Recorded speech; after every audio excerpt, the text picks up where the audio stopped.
By the way, that screen looks really great.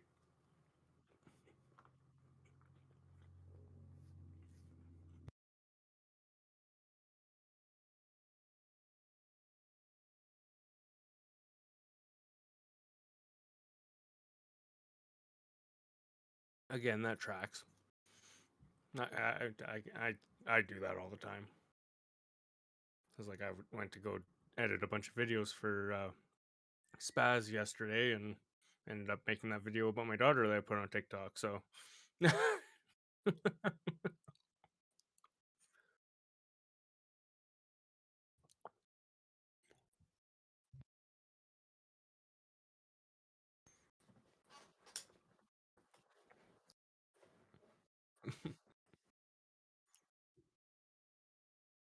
that's fair. Yeah,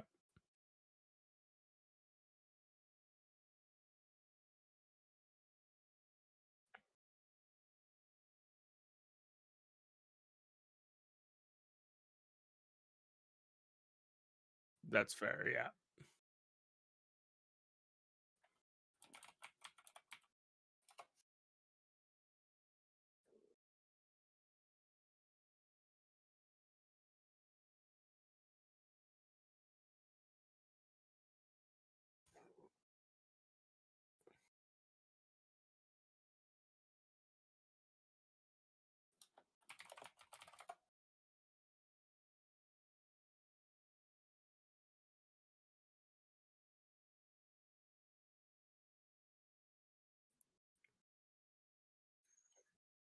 No clue. Not my problem.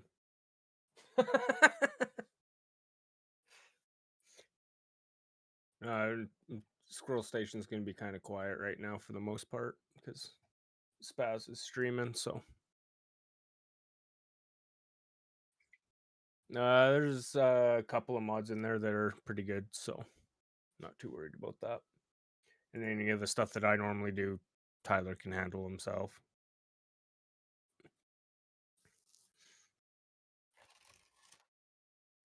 Yeah, pretty much. Yeah, it's crazy how much that guy can do.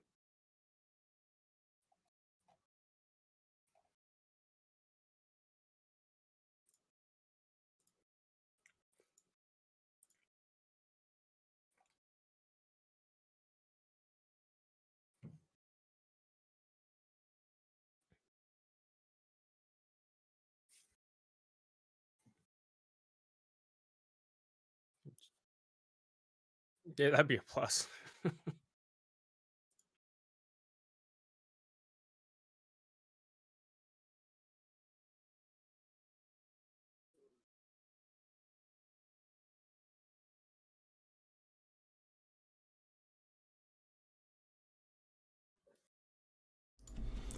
Hello and welcome to the Dysfunction. I am Spencer. Most people know me as Dopamine Dysfunctional. I am your host for this show, and with me I have Shoost. Shoost, why don't you tell people where they can find you real quick? Well, basically the only place you'll find me, other than in Discords, is TikTok at Shooster McGee. Because I finally remembered to change my actual profile name, so it's not my real name plus a bunch of numbers at the end anymore. Well, that's helpful. So, yeah. Yeah, I think I had that for a few days as well. You don't know what you're doing. That's the thing. Like, you don't know what you're doing until you do it, right? Like, yeah. I was in the exact same boat. I was like, I have my screen name as Shooster McGee. Like, why when I post things, it comes up with my real name? Like, what the hell? Right. It took me like maybe a year or so before I finally figured it out. But. So what's the origin story of that name? So back in grade 9. This goes way back. Oh, it goes way back. I wasn't expecting to be taken back to grade 9. Grade 9. We had an elementary school that went up to, it was an elementary and middle school combined. So in grade 9, my computer teacher, he installed Unreal Tournament on the school system. And we would play, if we got all our work done in our computer programming class, we would play Unreal Tournament as a class. And we called it shoosting. So that's where that part of the name came from. The other part is from Happy Gilmore because Shooter McGavin, Right. Shooster McGee. It seemed to work out. So Awesome. Now, you did put a little bit of a caveat in there outside of Discord servers. Tell people a little bit about the work you're doing inside Discord servers and where they can find you there. So I'm currently at the Squirrel Station as a business manager for all 3 partners that are in there, as well as a station manager. So I help basically run the whole station. I give mods backup wherever they need it, and help out with any admin duties, anything like that. I'm also an admin over at the No Spicy Network, and I help out there where I can when I have time, because I'm fairly busy. Sure. I also do a bunch of video editing for ADHD Everything and for his YouTube. And yeah, I mean, between that and being a full-time stay-at-home dad, it's pretty busy, pretty good lifestyle. Yeah. Right, yeah, and we've talked before. I'm not quite sure how you swing it, right? Because I mean, for I don't those of either, you who but don't know, for like not everybody's built out a Discord server, right? But for those of you who don't know, the Squirrel Station server specifically is a massive server, and to undertake not only the management of that, but the administrative work, and to do it so gently and kindly. I think is very impressive because you work with a lot of people, a lot of different personalities, right? And the fact that you're able to navigate that, I think, is really impressive. Like, how do you do that? uh, well, this might segue a little bit into my diagnoses.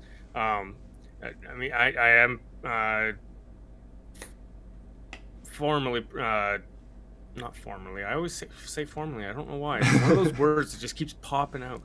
I'm officially diagnosed as with ADHD, combined type, and I am self-diagnosed as autistic. I've been spending the last 6 months doing that. Uh, I find a lot of the strategies I use are very logically thought strategies, so I think a lot of it has to do with my autism, to be honest. Yeah. Because I not only do I think everything through a logical point of view, I also try to get all the information I can from every angle that I possibly can before I try to make a decision on everything, because I want to have the full picture. Sure. Yeah. I'm very, very thorough. So self-diagnosed, and for 6 months, when you say you put in the work, that's research and everything behind that. Let's get into that in a second. Why don't you walk me through your ADHD diagnosis? How did you come about that? Were you older, younger, self-diagnosed first? I was 31 when I first even started even thinking that I was ADHD, and it was because of TikTok. Same. Yeah. Exactly the same. Yeah. I've downloaded TikTok and figured, I'll watch these stupid little videos. I mean, I'm kind of old for this kind of thing, but whatever. I'll give it a shot. I mean, the wife's been watching them. Some of the videos are kind of cool, so yeah, I started watching, and then all of a sudden these ADHD videos started popping up, specifically ADHD everything, and I was like, man, like, this is sounding a lot like all these things that it could cause fights in a relationship and make it so that I can't do things, and it's making a lot of sense. Right. And I was like, so I started following ADHD Everything and Lee, actually, all at the same time. Basically, it was within a week that I followed those two, and yeah, I followed that for a little bit. Joined the Squirrel Station back in April. Left because I got overwhelmed. Came back 2 weeks later. Hold on. So far to this point, you've like completely described my journey, right? Like, except for I was 33, not 31, but yeah, like ADHD Everything Spaz was like the second video I came across on ADHD, and so I started following immediately. I joined the server and left. I was like, I can't do this. And I didn't open Discord for months after that. So Actually, you just unlocked a memory. I now remember who my very first ADHD video was, and that was Kadiosaurus, actually. mine too. Yeah, Yeah. it went Katie. Oh man, come on. Yeah, well, all right. So we were on the same algorithm, and Yeah. if I remember correctly, it's about the same time. Like for me, it was like last May or April ish. Yeah, it was mid-April March, when April, when I first came joined on. up Squirrel Station, Wow. and then and that would have been like a week and a half after those videos started hitting my feed. And then I got overwhelmed, left, came right. back in May, beginning of May. And so you come back, and now you're managing it, right? So walk me through a little bit of that process because I think it's so fascinating. So like I said, joined in May. According to Spaz and a lot of the other mods at the time, they had their eye on me within the first 2 weeks to be brought up as a mod, because when I did finally start like talking in there, getting over my social anxiety, I started opening up and helping people like right out the gate, like, because that's just who I am. I want to help everybody else and screw me type attitude most of the back then. I've gotten better Sure. about that now for my self-care, but back then it was just like help everybody else, right? And through that process of helping people, I was able to kind of relate to them and be able to kind of further cement my idea that I have ADHD. Right. So it was still a win-win. It was just it was a lot to begin with. But yeah, so about a month and a half in of being in the server, Spaz reached out to me and asked if I wanted to be a mod. And for those of you who agreed. don't know, there's specific levels in a Discord server, and a mod is a moderator. Above that, you'll have administrators who typically build things and create inside the server. A moderator will manage like the content within it. And then you have like server owners and a manager. Like they're so big, they have a manager in between that level as well. So you started two managers actually. Yeah, but 2 yes. months. Yeah, right. Yeah. So you start as a mod, and you're able to jump right in. Was it Yeah, difficult when you? I mean, I've done a lot when you of first modding got in the that. past. Okay, So I mean, like for friends and stuff on like Twitch and even in like I've applied to be a mod in other Discords because it's something I've always wouldn't say I was passionate about modding, but it's something that always drew me. right. So and back then we had a mentor, it was called. So it was a step below a mod. It was kind of like mod light is what we called it back then. So you weren't able to like kick or ban or anything like that. Okay. It was kind of like mod with training wheels, right? And so then we it was maybe 3 weeks, if that, and I got moved up to mod. Like it was just like boom. And then it was maybe a month at the most. I got moved up to admin. Right. And it turned out that and I had never touched anything. Like I've played with permissions on my own server type thing. Sure. For Discord settings, but I've never played with bots once before that. Not once. They're intimidating. Yeah, and so I got promoted because I was interested in learning them. It was something that I was like, this would be really cool to learn. Right. And so I got promoted, and I dove headfirst straight into the fire. Like I was like, I got this. Like, and any hyper focus involved with that? For about 3 months, yeah. That's all. I mean, nothing major. Yeah, I imagine. Like I can picture it, right? I've gone through a bit of a similar situation, but yeah, like it's really cool. And the thing about Discord, for those of you who don't know, it's very customizable, but you have to do a lot of back end building to make it all work. So when you're an administrator on a server, you're handling all of those functions, managing them, and stuff breaks all the time, and there's fires left and right. And for a server, what do you guys had right now? Like 2,800, something like that. We have 2,842. Oh dang! See, that was a good guess. Like, that was a good guess. Well done. Yeah. So something that massive. There's a lot of people engaging in there, and a lot of people connecting. And that's very exciting. That's one thing I really want to talk to you about, Shoost, is the community that you found through TikTok and then through the Discord server, because I've connected to the same community. I think it's amazing. I've seen awesome things happen here, like really amazing things. I've seen people come to realizations that they wouldn't have on their own. I've used it as a place for personal growth, and you can track my journey through TikTok and just watch me grow over the months, right? I've been doing this almost a year. It'll be a year. May 15th will be the first time I actually put a TikTok video up. So that's crazy. Right. So I was just like, I was feeling that, like, it's been a year. It's been a wild year. And the biggest change is my diagnosis, which was about the same time you got diagnosed, about a year ago. And then finding this community, and this whole year I feel like I've been learning and growing. And obviously you've gone from, not even knowing ADHD, everything's bad, to, managing his Discord server, helping thousands of people. Like, that's cool. Thousands of people, Shoost. Like, come on, that's amazing.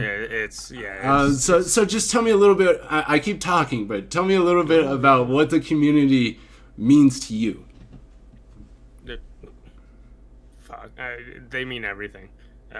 And on all honesty, I've said this to many people before, and I will keep saying it. This community saved my marriage, because if it wasn't for this community, I wouldn't have gotten my diagnosis. I wouldn't have even thought about going for a diagnosis, and we wouldn't have done all the digging, learning about all of this.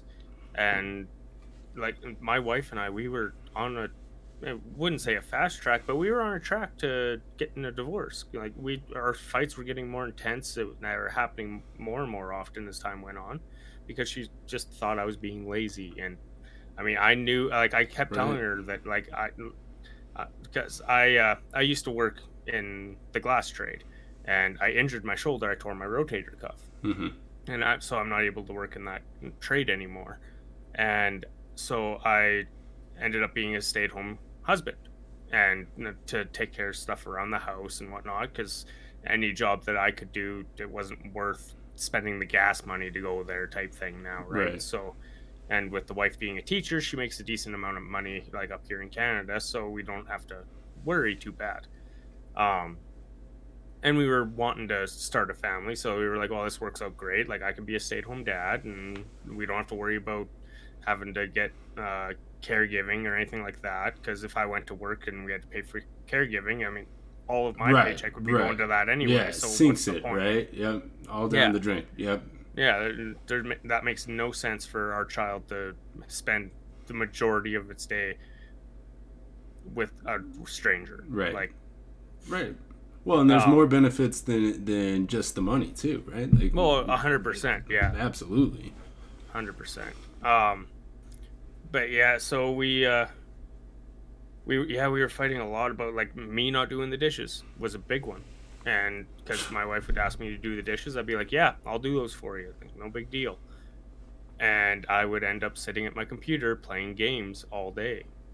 Even though I wanted to go get those dishes done, I could not get up off my ass to go do the dishes. And I would outright tell her, I am, like, I want to go do the dishes, but it's like my brain won't let me. Right. And this was before I even knew about ADHD. Right. Like, it's like my brain won't let me. It's latching on to the game. So before we move, like, you got to tell me, what did you think was going on, dude? Like, because I was there, right? Undiagnosed, 33, like, a barrier between the things I wanted to accomplish. Yeah. Like, and I just could not get it. I mean, And the things in that all all the honesty. things I wanted to do during the day, they all seem to like fizzle out, and you just lose Yep. time. Like, so what did you think was going on? In all honesty, I mean, I was starting to get depressed. I was starting to think I was broken, like that I wasn't fixable. And Same emotions for me, man. I was feeling extremely defeated, and that I couldn't, that my wife deserved better than me, Right, and that I'm not good enough for anyone if I can't even take care of myself or my house when nobody's around. right. How am I going to take care of her or a kid, right? Absolutely. So I had the yeah. same stresses, the same pressures. When my son was born, after my wife did maternity leave, I stayed at home for almost a year with him while I went to school online and stuff. And let me tell you, with undiagnosed ADHD, looking back on that time in my life, it's very difficult, right? So, like, Yeah. it's awesome you got diagnosed early on in this, because, like, for me, it was a lot of just, like, delayed stuff, especially with the kid around, right? Like, you just Oh kind of yeah. delay everything, and then I would try to, like, panic clean at least one thing, you know, before my wife got home, because I felt like I didn't accomplish anything, you know? Yeah, you feel guilty, right? Oh my gosh, like, The guilt that you'd get, and it wouldn't go away. It would just keep piling up. right, right, Because I mean, the guilt from the one day carried over to the next, and then you still don't get anything done. So then you add more guilt onto it, and it's just you start drowning in that. right. Like, Right, yeah. Well, and then, like, asking for help, you oh, feel like it's impossible because, this other person's out there working like a right? full-time job, right? And doing everything Yeah. they can. And you feel like all of this is on me all of the time. I don't know if you ran into this, but by the time you do get to the point where you're like, okay, no, I need to ask for help. I mean, it's far too late to do anything about it because your partner's already thinking that you're lazy, and now you're asking them to do more. Right, right, Like, right, like, right. like Exactly. Yeah, when you it's a do ask, and then compound they get effect. angry, Right, and then and all their frustrations come out, and yeah, like I had so many anxiety and attacks over fights because I was like, she's gonna leave me because I can't provide for her. I can't do my job that I've been trained for the last 15 years. I right, can't keep the house clean. It's not worth it for me to go pump gas. Like what's the point, right? right. Yeah, no, I had, the very, very similar feelings. I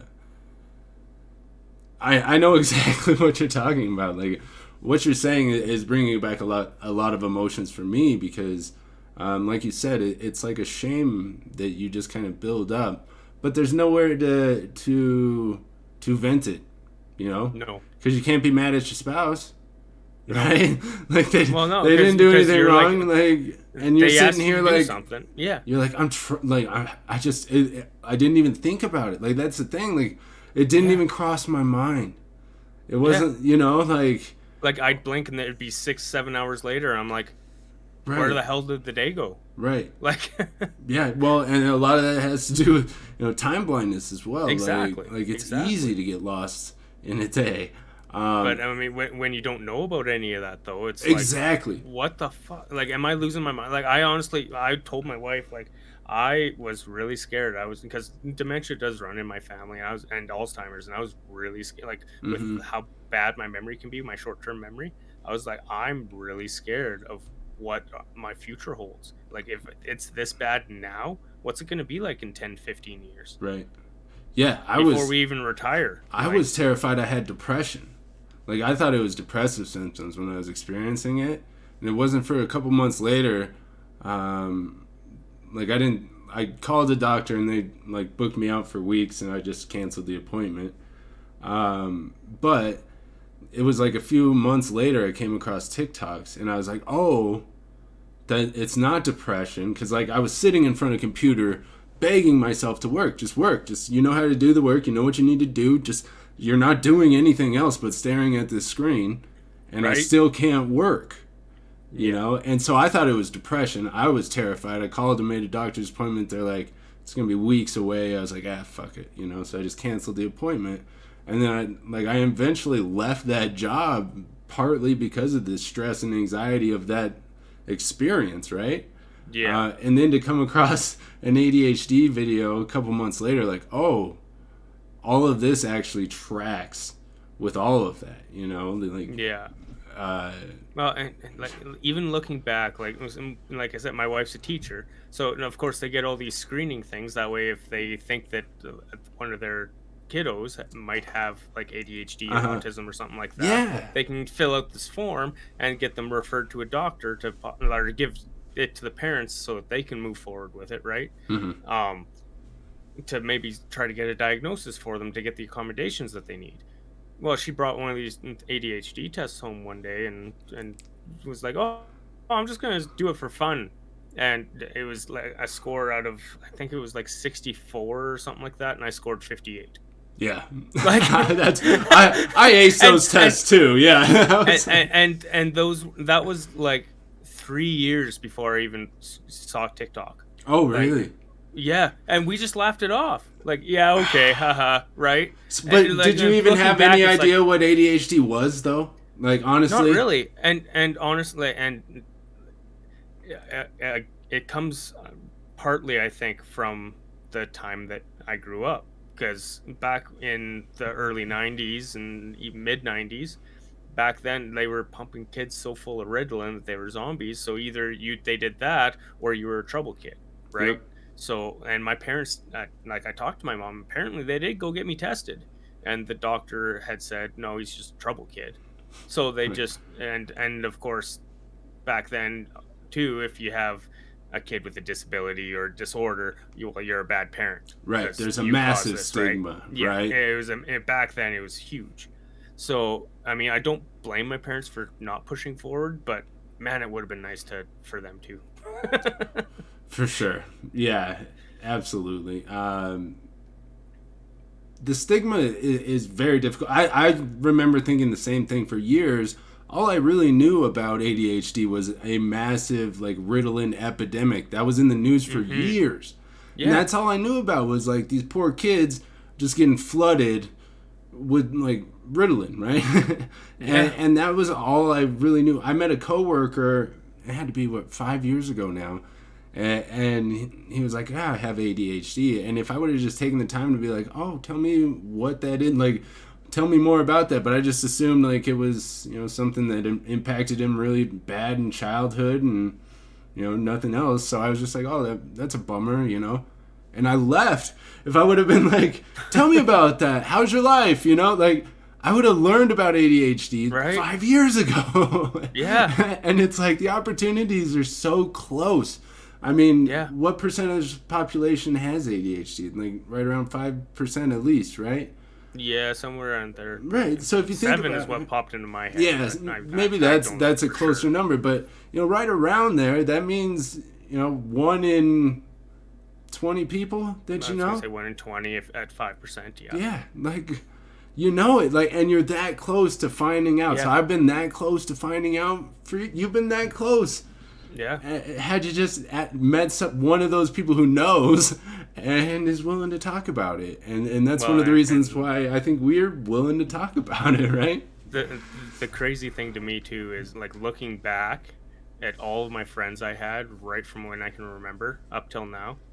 Guarantee you 95% of them are neurodivergent of some sort. Oh yeah. Guarantee you. So so It's you're a it's like big we believer flock of the together. magnet, right? The magnet I theory, do, where yeah. neurodivergence.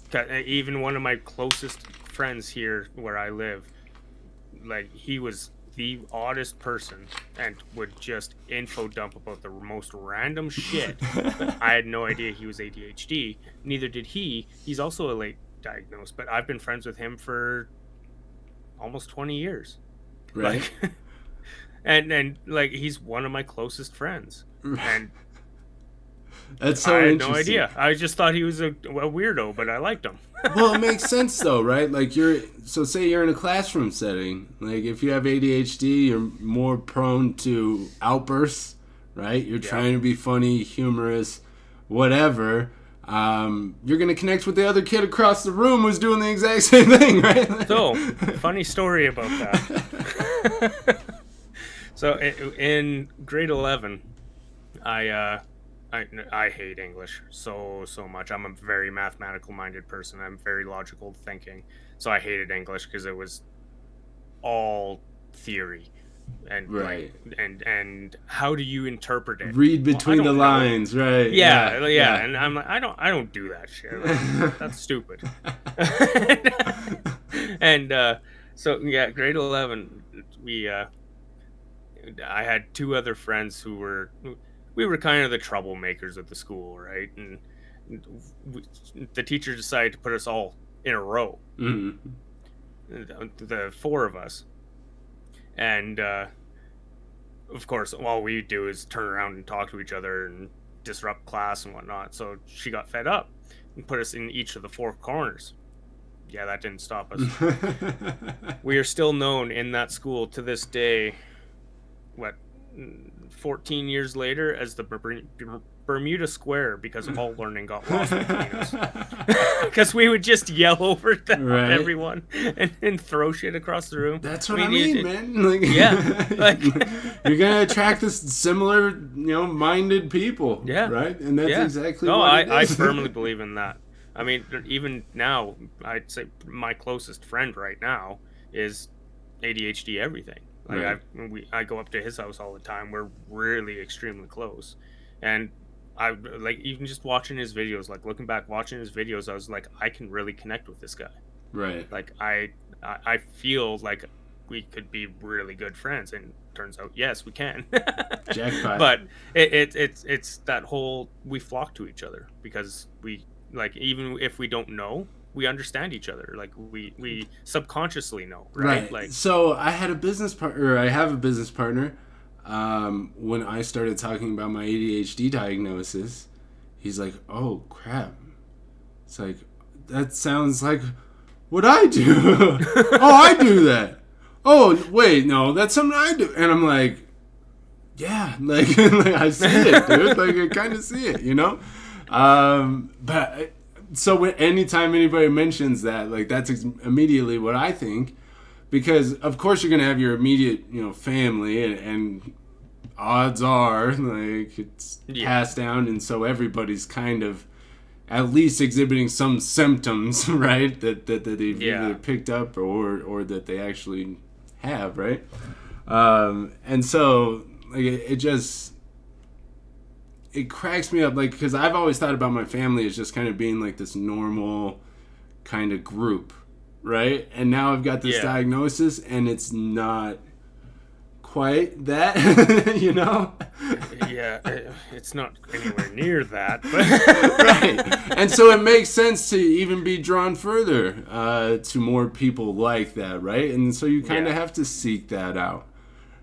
So like I really like that theory, and so far, like a lot of the people I've talked to have similar stories. I always try to ask the undiagnosed or the late in life diagnosed neurodivergent people who their friends are and stuff, because they all seem to have found another person out there. You know what I mean? yeah, yeah.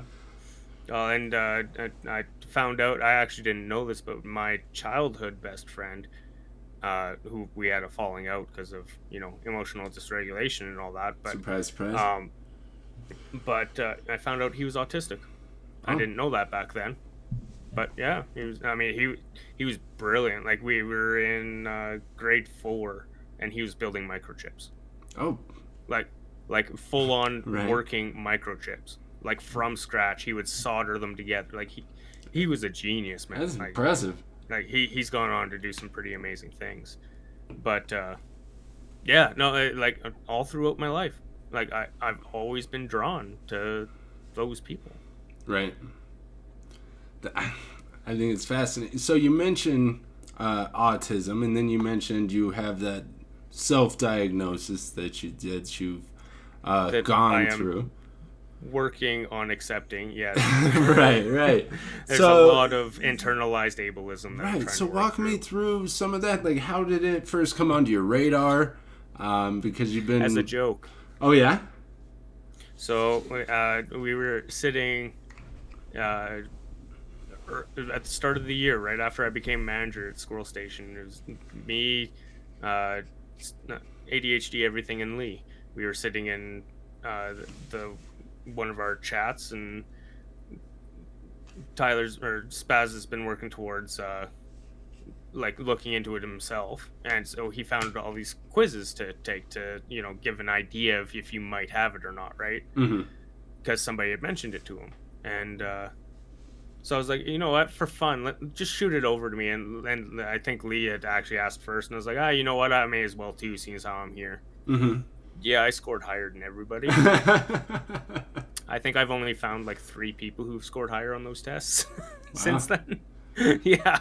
So, and then I was like, huh. And it took a couple of weeks of me wrestling with that, and then I started doing the research on it, and I got books on it and read those books and showed my wife, and I went through all the diagnostic criteria with my mother to compare to what I do now compared to what I was used to do as a kid, because I don't remember a Right. lot of my Yeah. childhood. You gotta bounce it off other people for sure. Yeah, because they look at both when you were young and when you're Right. older, right? So and yeah, I show like 90% of the criteria between the two, and it's like, well, and at that point I was like, I can self-diagnose, like I feel confident enough that I can. It's just that internalized ableism that was stopping me. Mm-hmm. It took me about another week and a half, 2 weeks after that point, and then I decided to pull the trigger and add the autism tag on Discord, like in Squirrel Station, and hoping that it would help me work past it, because if it's on there, then it's me, right? And Right. I mean, I do believe it. It's trying to work past that imposter syndrome, that For because I'm like, sure. oh, what if I'm just mirroring people, which is a criteria of autism, but yeah. Right.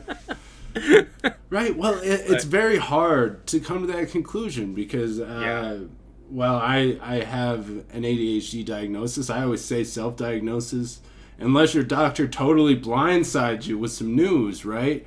You got to be like semi-aware, like yeah, something isn't quite lining up, right? You've always felt a little bit out of place. You know what I mean? Like, yeah, so I always say like I didn't officially self-diagnose because I didn't have anybody to really self-diagnose myself to, right? It was just me and yeah, my family, and I talked to my wife about it, and I think I might have ADHD, right? Um, and so it was uncomfortable because first you have to accept it for yourself, yeah, right? And 100%. working through that, even to come to like asking other people, right? There's a lot of Yeah, process involved prior there to is. that point. You mentioned research and everything, but there's also an emotional side to Yeah, it. there is. So if you don't mind, I'd like to ask you about like that emotional journey through a diagnosis process. Well, I'm gonna speak on the autism one, because the ADHD one felt right when I first found out about it. It honestly felt right. Right. Um, the autism one took me off guard. I was not expecting that one, so that one hit me emotionally a lot harder. Uh, I mean, I basically went through like the steps of grief, to be honest. Like I Oh wow. was in denial, and then I was just like angry about it, and like it's I find it very difficult to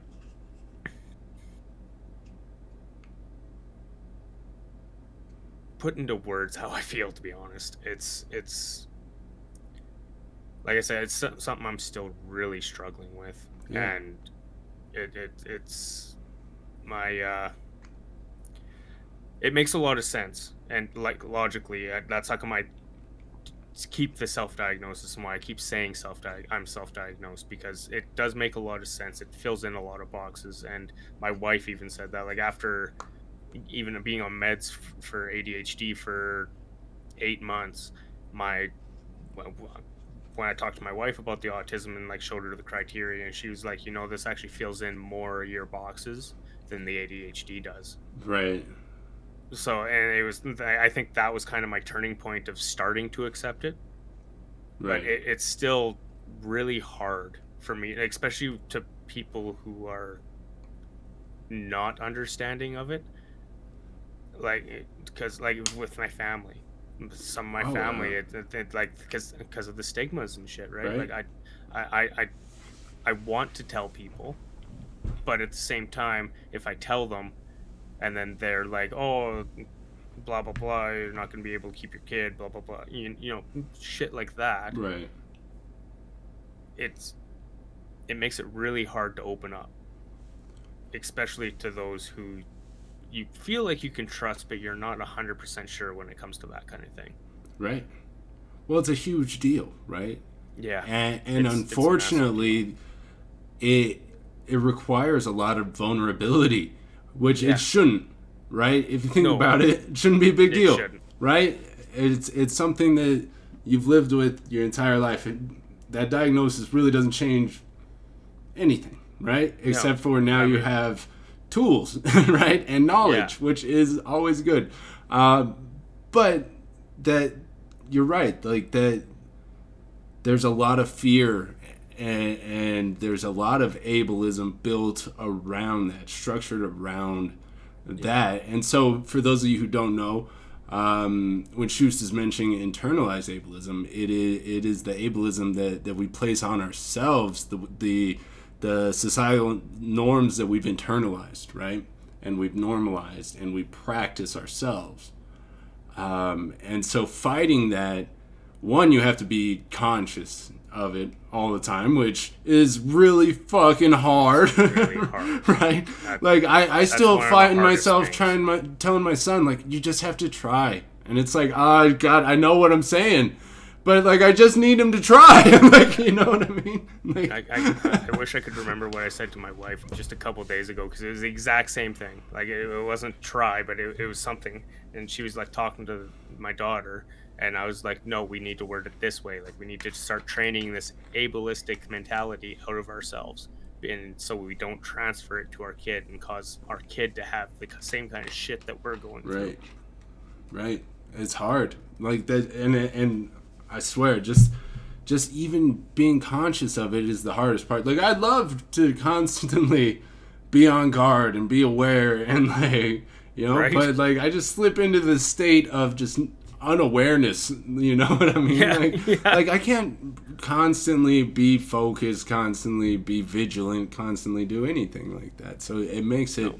it very hard, and then you stack on like the negative self-talk, right? No. And you've talked about imposter syndrome, and those Yeah. go hand in hand. And then there's rumination, right? And it's easy to let that self-doubt creep in, right? So when somebody says they're out there, or somebody says they're diagnosed, right, for anybody out there, they have gone through a psychological journey, a mental journey, an emotional journey. They've looked or they've looked back on their lives and examined their lives through a new lens. And to do that is incredibly painful, and it's not something to be taken lightly. That's why I'm a huge proponent in self-diagnosis. One, for that reason, and two, because medical systems are just kind of fucked in general. You know, more specifically in my country than Shoost up north, but they've still got tons of issues going on up there as well. Yeah. So, talk me through. So, coming to that self-diagnosis, how were you received in our community versus have you told people in your So personal life? yeah, I have. I've told my immediate family actually, and my sister was one that I was very very anxious about because she has some very narcissistic tendencies.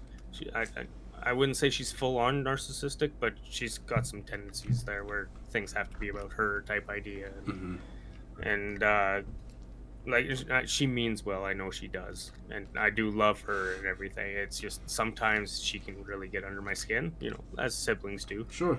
Um, but she was actually very accepting of it, and That's and fantastic. like I like gave her like this is kind of like a base rundown of what the generalized like diagnostics are for autism, and and she's like, yeah, you've been doing that all your life. And Right. I'm like, yeah, which is why I feel like I'm Right. autistic. Right. That's so when you tell people, like telling everybody, did did you did you have any kind of revelations about yourself through them from their stories or anything like that, or was it all like, hey, this is how it is, or were they like, yeah, I remember this time you did this, or did they try to It, help you connect the dots, or did they just like kind of take your when word I for it? when I brought all the diagnostics to my mom to kind of compare, like when I was younger and whatnot, she would give me examples for almost every single thing. Right. And she was like, yeah, like you wouldn't do this. Or, like, here's one. It's kind of embarrassing for me and partially my mom, but she can get over it. When I think I was right around 6 or 7, we were driving home from the town, or maybe from church, I can't remember. But anyway, my family has bad acne. We always have. Like I've cleared up quite a bit over the years, but we've always had a struggle with acne. Right. Well, I was trying to be nice to my mom because she wasn't feeling great. So I looked at her and I said, "Mom, that zit on your cheek looks very nice today." And my mom flipped out, and I was like, I was just trying to be nice, and I didn't understand Right. how that was rude. I was trying to be nice. Right. And that was like the first thing I saw, so I tried to compliment her. But Right.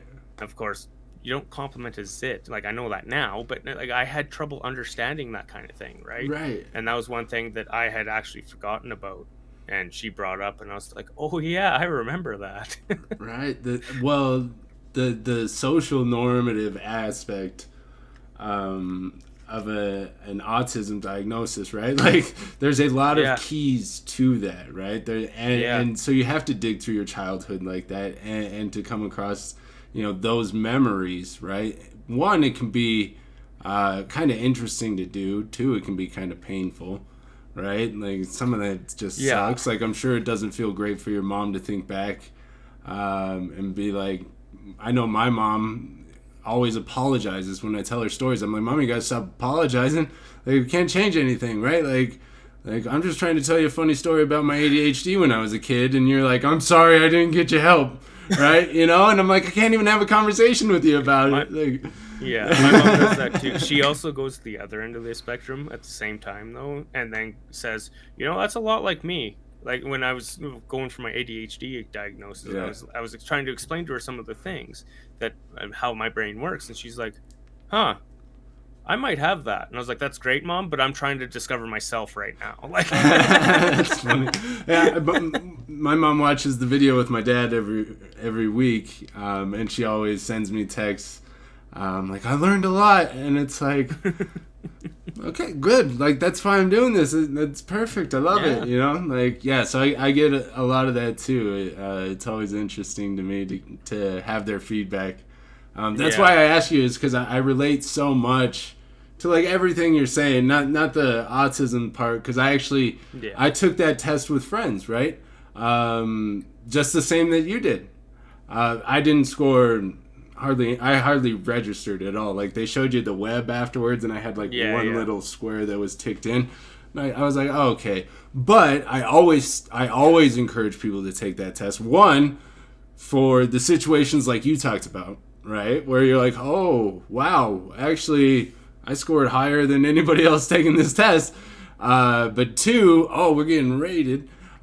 Two, it's what was I saying? Sorry, I got distracted. There's a big shiny thing in front of me. Uh, see, this is why I don't have the chat open. That's what that's got me. right. Anyways, Rookie mistake, Spencer. Rookie totally, mistake. totally, totally. Damn it. Here I was. All right, let's reset. Hold on. All right, Shoost. So, now you are locked and loaded with your diagnosis, autism self-diagnosis, your ADHD professional diagnosis. Yeah. You're managing the squirrel station. You have beautiful family. Things are going really well for you. What's on your horizon? What are you planning next? What are you working on? What are you thinking about? What are you dreaming about? Right now, our biggest thing, like we live in our parents' basement. Started out with a really rough pregnancy with our kid. She was born at 26 weeks. Oh wow. And we spent 6 months in the hospital, and that drained literally all of our savings. My parents were kind enough to let us move into their basement, take over their entire basement, and we've been here for 3.5 years now. Wow. And we need our own space. So right now, our biggest thing is we want to get out. Oh, Like as for much as sure. we appreciate them, and we tell them that like we appreciate everything you've done because they don't charge us rent at all. Right. Like we split groceries, they don't charge us rent. Like we pay for the TV and the internet, but and that's just because I need the internet because I'm greedy. Sure. Hey, nothing wrong with that. Nope. Um, but yeah, it's that's our biggest thing is we want to move out. While while that's our biggest goal right now, we also don't have a permanent contract with my wife's teaching job. So we were expecting for her to get hired back on in the fall. We found out just not too long ago that her position it's no longer funded, Oh, I'm and they sorry are to also hear that. losing two or three other teaching positions due to lack of funding.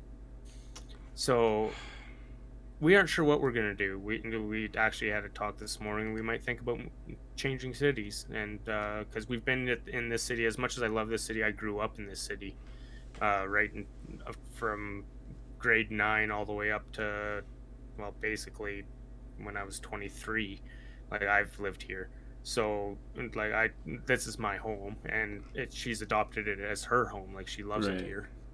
But if we're not going to get any further ahead and not get a solid income that we can rely on year round and year to year, we need to start thinking about our family and what's going to be best for our family.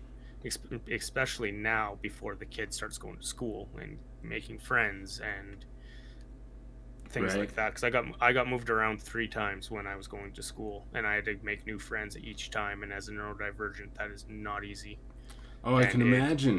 it was rough. And then It's one of them was when I was transitioning from grade 8 to grade 9 was our oh, first move. is And that so? then Is that the middle school, high school yeah, it'd be year for you middle, guys? yeah.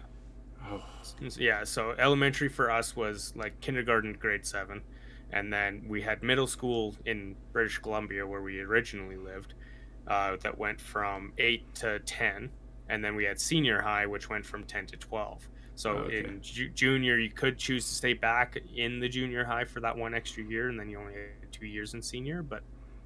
Oh, okay.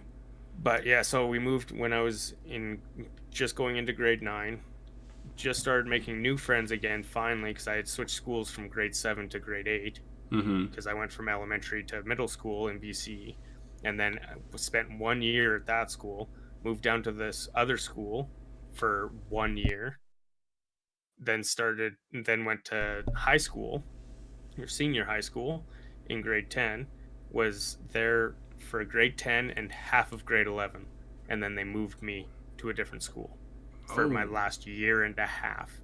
ouch. Yeah, I was very against it. I said, no, I've made friends here finally. Like, I don't want to move out here. But my parents bought a house 45 minutes away. And while I was traveling in with my dad while he went to work, because I went to school in the same town that he worked, Mm-hmm. and then I just meet him down at his shop and we'd drive home, right? But apparently they didn't want to do that anymore. So they made me transfer schools. And that is something I give them a lot of flack for even to this day, and they're like, yeah, looking back we shouldn't have moved you. Like Yeah. Well, it's because I important for especially if you have your people, right? Like, well and we so the town I live in has about 50,000 people in it. They moved us out or moved me to a school in a town that had 900. So it was a very ooh, cliquey, small town, Christian town.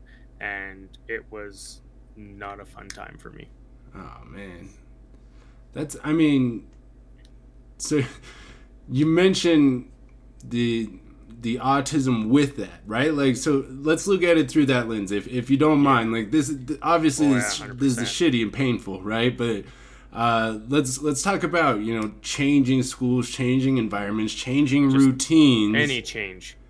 Right, I hate it. right. I And so hate you're it. uprooted everything. You've already had that comfort system Yeah. in place. You're familiar with people. You're comfortable with people. Walk me through that. What's that like? How do you get any kind of bearings, any kind of traction? Like, what kind of role does your It ADHD it play in that? Like, it I want takes a the whole long time. spectrum. Yeah. It takes a long time for me to gain new traction when anything big changes like that happen. Like even with small changes, I get dysregulated. Like say even when a good example is we my wife and I went to a friend's house, and they just they invited their aunt, and I had never met them before, not once. And we brought all this food to cook there because we said we'd provide the food. So we Uh huh. brought all this food, but me being the logical planner, I brought a specific amount of food for a specific amount of people. Right. There's There's 7 that people. change of We've got plans. 14 slices of bread for sandwiches. Like, Exactly. And like I had it all planned out, and they added an extra person, and it threw me so off. I was so angry. I was basically nonverbal that entire night. wow. And it like so even something small like that sets me off. So when it comes to the big changes, it can take me months to reset Right.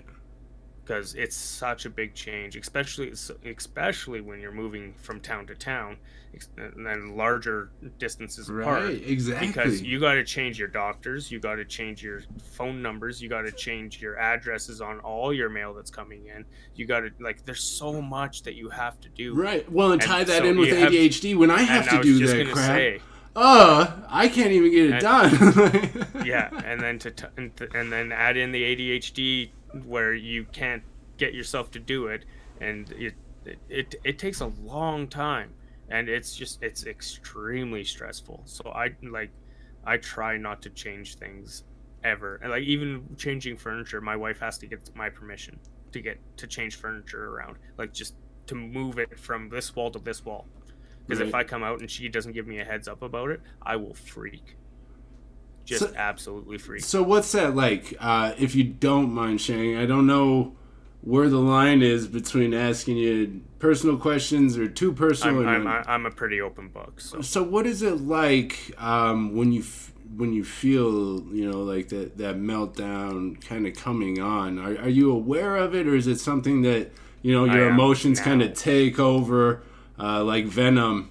Like I mean, yeah, no, you're not wrong. It is a lot like that for me, and I can feel it coming on. It actually rises through my chest, and then my head starts getting hot. okay, It's almost like my nerves light on fire, and that's the sensation. And then all of a sudden, it's just boom. wow. And so and when you go nonverbal, do you also um, what's it like inside your head? I guess is what I want to ask. What kind of thoughts kind of run through your mind You know how as you something can, happens like that? as somebody with ADHD, how you can think of things like go through processes really quickly and in a short amount of time. Mm-hmm. Speed that up by about 100. Yeah. So I it's can't just think straight. it's just noise, I can't keep up. It's just bombardment. noise, and yeah, it's like a bunch of balls bouncing around inside my head, just causing noise, and it just Oh, I'm getting anxiety makes me just thinking about it. tense up. Yeah, like, For sure. and then I end up going into like a meltdown. I've never had the opportunity to ask this question, so I appreciate you sharing that. That was incredibly insightful, Shoes. Thank you for that. Like seriously, my heart's racing. Let's talk about some ways you fight to keep your peace Now, to avoid that situation, what are some of the steps that you go through, some of the routine items that you've added into your life to kind of protect that peace, to protect your sensory overload and your emotional dysregulation? The biggest one is on my head right now. These active Yep. noise canceling headsets, because the auditory stuff is what does me in the most. It's the roughest on me. Like if it's people talking loudly or talking over each other, not even loudly, but if there's like four different conversations going on at once or four different people talking at once, even in the same conversation, it will drive me absolutely nuts because I can't process anything, and then my brain's trying to jump between all four people all at once, and it just overloads me. Right. So the biggest thing for me is my headset. Like, I wear these probably 70% of the day, even around the house when there's nobody around, because like it cuts out the sound of the electricity in the walls. It cuts out any, like, the dishwasher running, the laundry room going, the hum from the TV, the fans from my computer, the bubbling from the fish tank, like, and all of these things just all together. If I don't have these on, it really, really sets me off. That is one of my biggest ones. Right, and that's a very common one throughout the autistic community, right? Yeah. One thing I've wondered though is, do you think the compression of the headphones is soothing at all? As far as your comfort level? It depends. Because I know there's a lot of sensory issues, and for me, like, I don't have the sensory issues, but like my ears like get flattened underneath the headphones a little bit, and I don't quite love it, right? So I can imagine for somebody with sensory issues, those type of things. Like, did you spend a lot of time, shopping for headphones, finding the right ones? Was it like a whole process in there? And does that compression help, hinder? Is it hard to find the right fit? The compression thing does make a difference sometimes.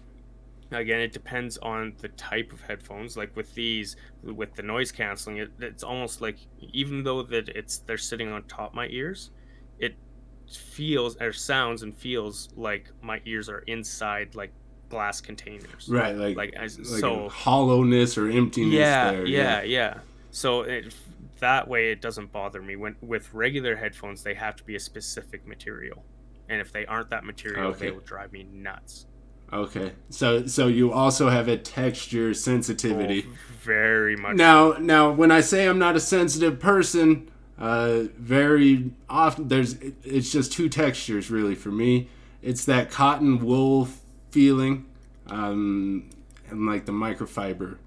Yeah, that I just avoid. Microfiber and suede. I can't handle suede. I can do suede to a degree. The velvet, the crushed velvet, I don't like more than the suede. That I don't like either. Right.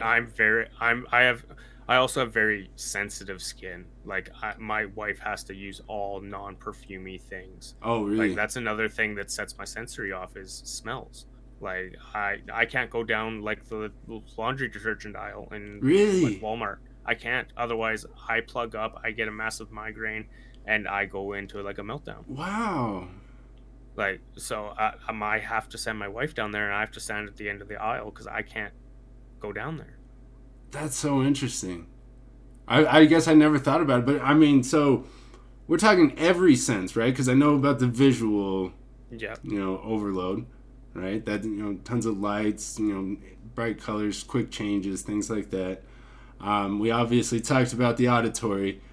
We talked about texture. You just mentioned smell. Let's talk a little bit about taste while we're at it, right? What are some of your no foods, right? Bananas. Really? I love the taste of bananas. Like the actual taste of the banana. It's not even the squishy. It's the stringy. Oh, right. So you're not a celery person either. That's the weird thing. I am. And that's how all this works, right? There's no rules. We're not working off of rules, right? Like, that's exactly. I love celery. Yeah. Oh, that cracks me up. I love that you're like, no. But I hate bananas for their stringiness.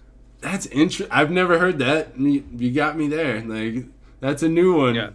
And but it's yeah, you're been right. like, They have the and ever since I was a little kid, my mom told me that too. Ever since I was a little kid, I'd eat or anything that was like banana flavored, or if you like made a smoothie and put bananas in there and like blended it up, I'd be fine. right. If you tried to make me eat a banana, I'd throw it at your face. It's just that texture. Any other Yeah. textures? Uh, Uh, Sorry, yes. I know. We talked about like we're like, oh, let's talk about the stuff that keeps you peace, and now I'm like, what kind of textures do you hate? You know, like I'm sorry, but it's so fascinating. Like I love talking about this kind of stuff. So, when it comes to food, there's not very many textures I don't like. There's a lot of tastes I don't like. I don't know if that has anything to do with my mental illnesses or just personal preference. right, But and like, a lot of this is yeah, falls into that category, right? exactly. One of my other than the auditory, my biggest set off for sensory overload is if I'm barefoot and I step into water on the floor. That's and it's what about with socks? All right, what about with socks on? Let me ask that before we dive into this a little bit. Are you better with socks on? Because stepping in water with socks on will wreck my day. Nope. I can't wear socks. Oh, so you're just in zero socks in general?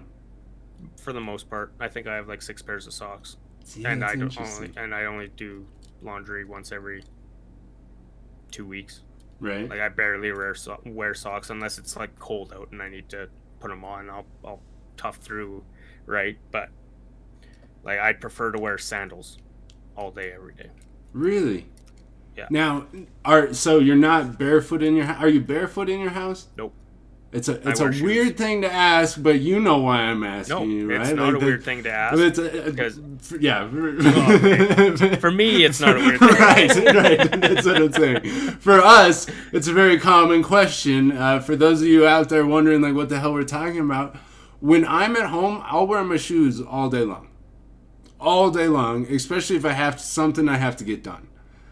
If I take my shoes off and I get comfortable, my day's done. I lose it. It's gone. I lose all productivity. If I'm going to be productive, I have to wear shoes around my house. Is that the same reason why you wear shoes? It's because of our kid and our 2 large dogs. There's always something on the floor. If I step on You're like, it's purely a safety reason. Again, with my wife being a teacher, she has a lot of strategies for like sensory boxes and things like that. So she has like colored rice, like dried rice, and my kid will just take it and dump it on the floor and then scoot through it and drag it everywhere. And stepping on those little tiny grains of rice just drive me fucking bonkers.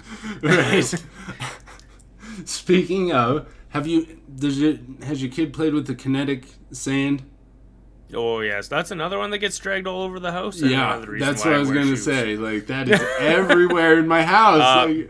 Water beads is another one. Yeah. Because she'll take them and throw them, and then my wife won't find them. Like, the first day that we used them, somehow the kid placed them right where I step to get into bed. So I and all the lights are out because I go to bed at like 2 in the morning. My wife goes to bed at like 10. Right. So like all the lights are out. So I go to walk into bed and I step on the stupid water bead after I take my shoes off, and I could not sleep that night. Like it threw me so off because all I could feel was that slimy, watery texture. Right. It's just like, nope. I'm well, done. and to top it off, your other senses are doled out, right? So exactly. So, it's and like I compare that to like going to take a drink of water and it's actually Sprite, right? Like that awful surprise feeling that like even though it's like nothing, not a big deal, you're like, oh, that was just too uncomfortable to get over. Yeah. 100%. Oh, I love that. Like my son leaves Legos around all the time, so I know what it's like, but like, so we all have our war stories. So I think this would be a good time to kind of transition into talking about fatherhood, and kind of how. All right, so you were diagnosed pre-fatherhood, right? Post. Okay, so let's talk about a little bit pre and post fatherhood, kind of the changes you've made to your approach and the way you approach parenting since getting diagnosed. Yeah, I mean, pre, I'm. It's like I said, she was very small when she was born. Um, like she could fit in the palm of my hand, and I don't have a very big hand. Right. And, and she weighed less than 500 grams. Like she weighed less Can you than a give stick of me an butter. American conversion? I don't want to interrupt, but I have no idea what No, 500 uh, grams is. that's fair. So, You're like, I have no idea what the American conversion would be. Ah, dang it.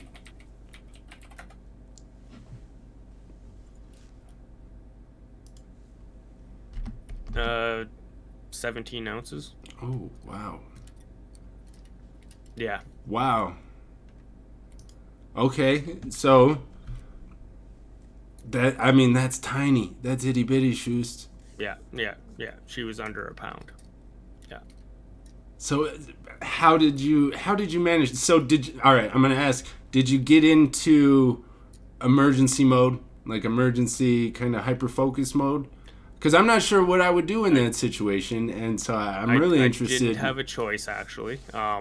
So my wife, 3 days before we had the C-section, um, she had the flu. Well, actually, it was a couple weeks before that. She went in. She had what she thought was the flu, so we went into the maternity ward and got checked out, and they were like, "Yeah, it's just like a gastro thing. Like, you'll be fine. You'll get over it. Baby's looking okay." And we were like, "Okay." And then a couple weeks later, it was hadn't gone away yet, and she went to work, and she actually had to get her kids to bring in one of those thin blue like wrestling mats, and for her to lay on the floor so that she could teach from the floor because she couldn't Oh, stand because she was in so much pain. So she came home. She's like, "I'm in a lot of pain. Like, I'm just gonna go lay down and I'm gonna try to sleep this off." And so I was like, "Okay, whatever, just normal like gastro pains, right?" mm-hmm. Because that's what we thought. That's what we were told. We ended up. It was like 11:30 at night, something like that, and I was watching an anime movie that I hadn't seen yet, and there was like 10 minutes left in the movie, and she comes out and she was like, "I think you're gonna have to take me to emergency because this isn't getting better; it's getting worse, and like I don't know what it is." And I was me being the dumbass that I wasn't. Yeah, just give me 10 minutes to watch the rest of this film, Right, right? Because I was like, it's probably just gas or something. Like you'll be fine. right. Um, and so we ended up going to the emergency. They put us into the maternity ward. Gave her morphine. Told her like we stayed overnight at the maternity ward because they wanted to do blood work, but there was no nurses on at the time. Wouldn't be until 8 the next morning. Mm-hmm. So we stayed around and slept there that night. We didn't bring any chargers, not thinking that we'd have to stay overnight, right? Right, yeah. So it got up in the morning. It was like 7:45, and I the wife sent me to go get the phone chargers from home and let the dogs out because we were living in our apartment at that time. So I go and I let the dog out and grab the chargers, and it was just because we weren't sure how long we would be. I phoned my mom and I was like, "Hey, do you mind if we bring my dog over?" Because they lived like 3 blocks away from us. So I was like, "Do you mind if I come drop our dog off at your place just in case, right?" So I drive over, drop off the dog, and start driving back to the hospital. I get like a block away from my mom's house, and I get a call from my wife. And she's like, "Where are you?" And I was like, "Well, I'm just heading home or heading back to the hospital." And she's like, "You need to get here now. They're airlifting me in 10 minutes." Oh no. And I was like, "What? Why?" And she's like, "They haven't told me yet. Like, you just need to get back here." And I was Oh, like, "Okay, yeah." And I don't think I've ever driven through town that fast in my life. right. Oh, right. And Absolutely. so I got back down there, and I got there just as the head pediatrician came in, and we knew he was the head guy because he was the oldest one there, and he was looked like he was about to retire. So like you knew something big was happening, Right, right? yeah. Like And bringing yeah, the they were old like, vet, "Yeah, right. we need to airlift you 2.5 hours north up to Calgary because your liver is failing. Oh my god. And we were like, what? Right. So Ooh. they airlifted her. I had to drive up. So I had to drive 2.5 hours by myself in freezing rain all the way up to the hospital while they airlifted her because they didn't have room on the plane for me. Right. Oh my So god. talk about going into emergency mode. Yeah. Right, yeah. So Yeah. all right, so you have this 2.5 hour drive in front of you. Uh, Yeah.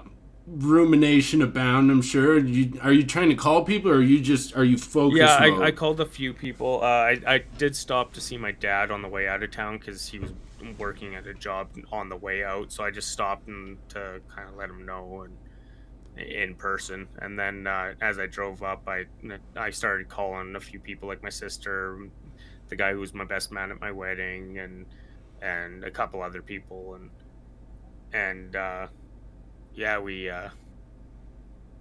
ended up I think I only talked on the phone probably for like a half hour, 45 minutes at the most out of that whole trip, and then the rest of the time I honestly just turned on hardstyle and cranked it. Right. Like Right. I mean, what else are you gonna do, right? yeah, like I was Oh. like I remember telling myself, you know what, there's no reason to sit here and panic about the things that it could be because you don't know what it is. They didn't even know what it was down here. That's why they flew her out. Right. Like if like it's bad enough that she needs to be flown, but it's not bad enough that we both needed to be flown. So I tried to keep that in mind. I was like, try to stay positive, like, or neutral at the very least, right? Like, Right. you don't know what this could be. There's no point in worrying over something that isn't happening yet. Right. So and I kind of did that and kind of got my mind off of that until I got there. And I got there and she was laying on the intake table and in a gown. And I was like, what's going on? She's like, I don't know. They've sent me for 3 ultrasounds already. And I'm going for another scan of some sort. And yeah, it took a couple days. And they finally realized that it was indeed her liver failing. They did not know why. But her, this might be a little bit TMI, but her placenta sac had dried up Oh no. and was now blocking the canal. So she couldn't give live birth even if she wanted. Like she couldn't even try to push it out because otherwise she would have hemorrhaged. Right. And so they had to do an emergency C-section, but the size that the kid was, it was a very low chance. Like I remember the NICU director coming and talking to us and giving us a percentage of 20 to 30% chance of survival. Oh my god, just. Oh, And dude. then he said might need to do the C-section um at any time really. So we need to know whether or not you want us to do everything we can to keep her alive or just let nature do its thing. And that was the start of my PTSD. Yeah. Bro. Yeah, it was rough. It was a rough go.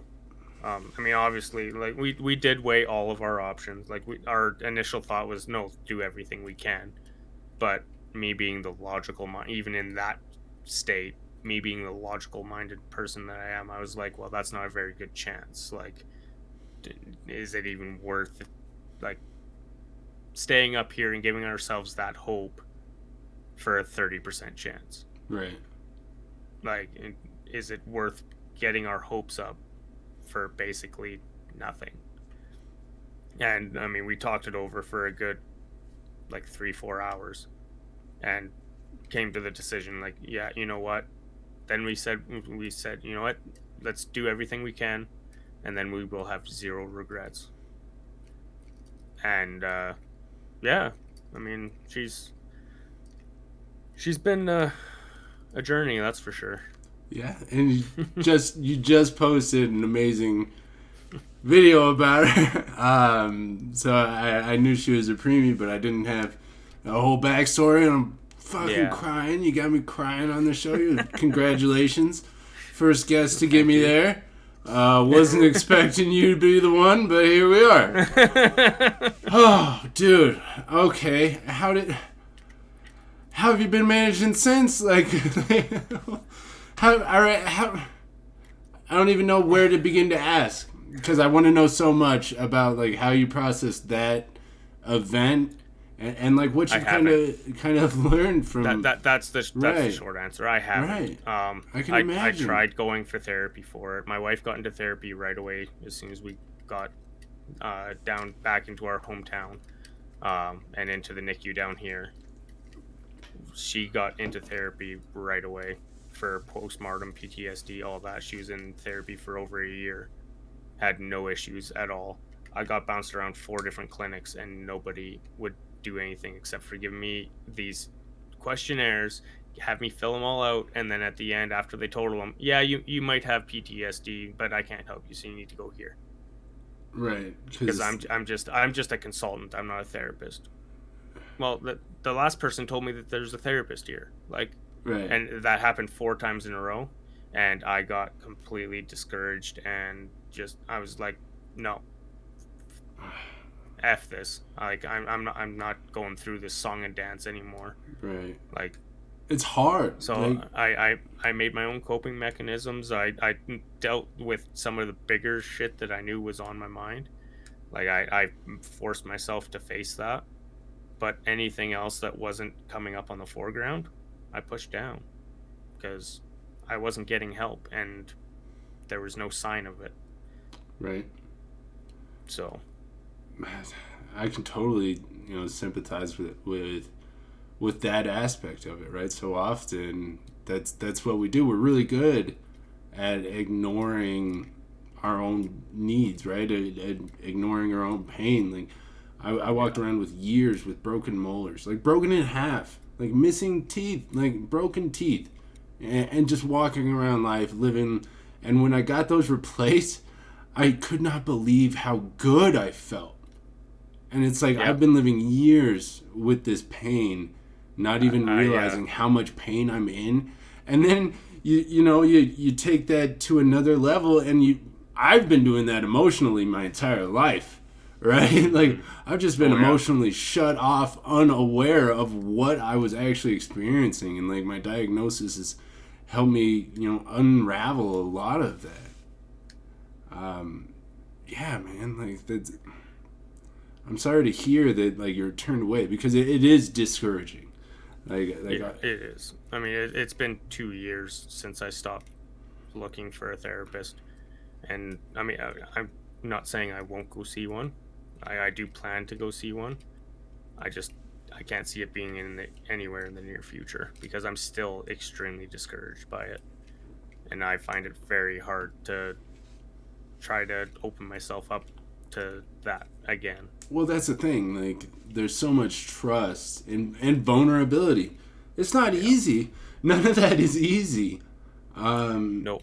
and I think as a society, we talk about therapy as this very, especially like with like Sex in the City. It was this very like sexy type of thing. Like, oh, go see your therapist. Oh, I got to meet my therapist after lunch. Like, um, but it is grueling, and it is uncomfortable, and it is hard, and to have to talk to multiple people over and over again about it can be traumatic in itself. Yeah. Yeah. You've got a hell of a story there, Shoost. Like, It's holy been crap! one hell of So, a journey. so all right. So give us an update now. How is she doing? How's your life now? Like. She's she's doing really good. We are actually in the process of getting her assessed for autism. We are past the intake stage. Her assessment date is now on the 5th of May, so not too Congratulations long. and best of luck to you. Thank you. I don't think we'll have an issue. It's usually how it But goes. You do the research yeah, and you do observations. Yeah, like we're not going yeah. into this blind, right? But yeah, she's still struggling with like the walking. She can walk like with a walker. We have a walker that the occupational therapist has given us to use at home.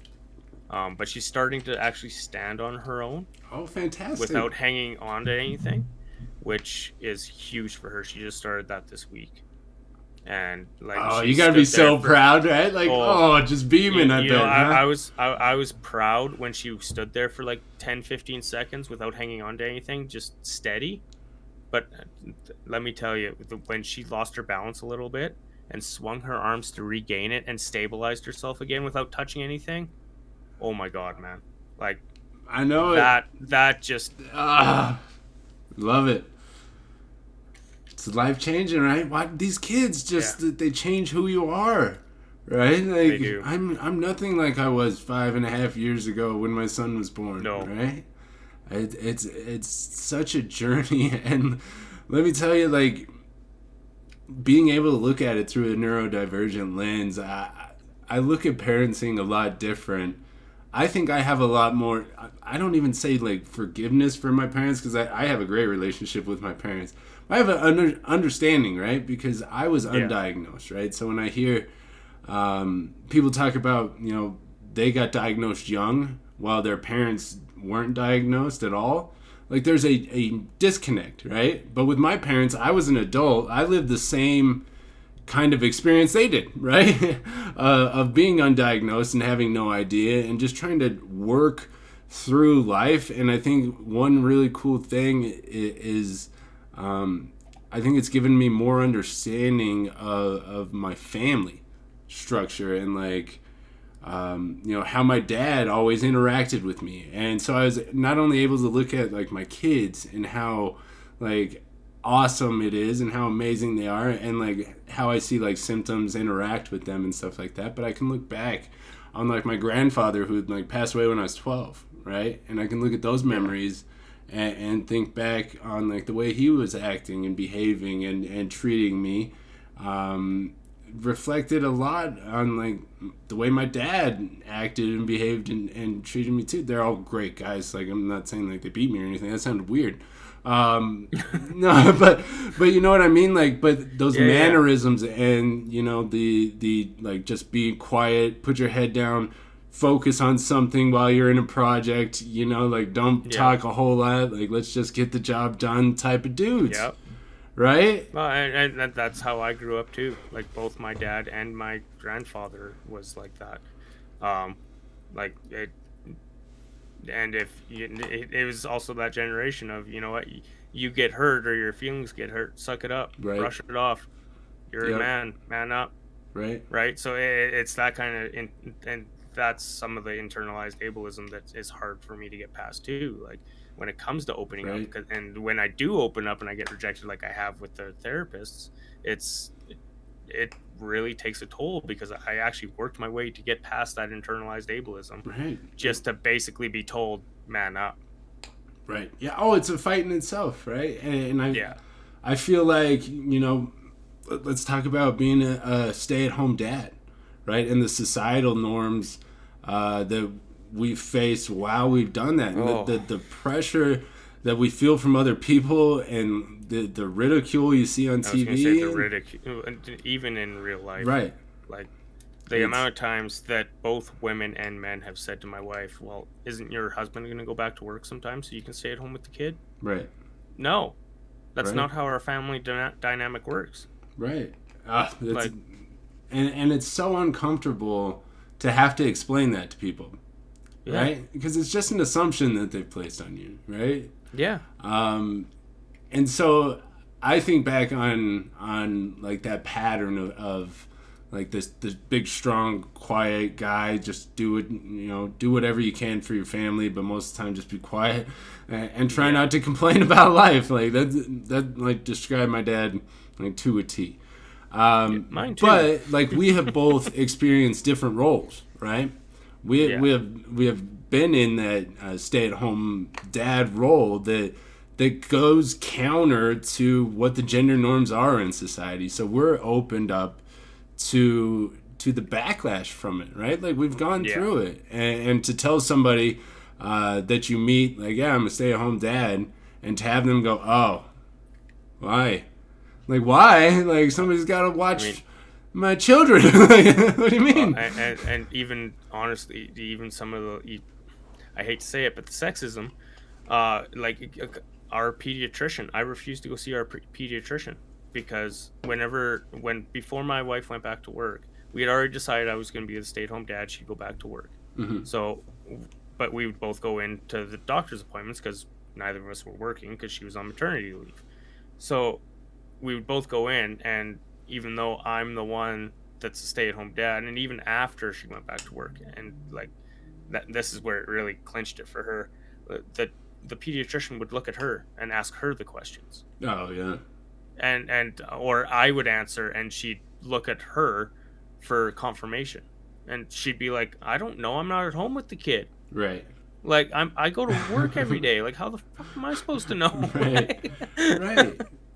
Like and it's a woman pediatrician. Like it sexism knows no gender. It really doesn't. It's everywhere, right? And I always found it interesting because, like, as a family unit, we operate, and I don't know how you guys do things, but we operate as a team, right? Like, everything we do is for our purpose, our goals, right? Especially for me as an ADHD person, trying to get anything accomplished for myself is a struggle. But doing it for other people makes it super easy, right? It's a little life hack out there for all of you watching. Put all of your family's hopes and expectations on your shoulders. No, but you know what I mean? Like, so before, I just had a thought pop into my head, and I want to talk about it. So we approach things as a team, right? But we see so much in society that it's very role separated. Do you find yourself that you guys like actually separate the roles, or do you more just like share everything? Like, because my wife and I, it feels more like we just dump everything into a pot and we just, grab whatever we can and work on that, right? Like, and whatever needs to be done is that's how we tackle it. Like, I would never, look at the dishes in the sink and be like, oh, that's my wife's job. Right? Like, that thought has never crossed my mind about anything. Okay. Clarify that. Yes, I do say that, but it's because of my sensory issues. I can't handle. Oh, that makes sense. Plates. So we do things and like even there's things that I don't mind doing that she does. Yeah. Those are outliers, though. Yeah, definitely. Yeah. But so like there are some things, and like laundry is something that I do. And not just because I'm the stay-at-home dad, but it's because she finds it incredibly tedious. It's so tedious, and I'm with her on that one.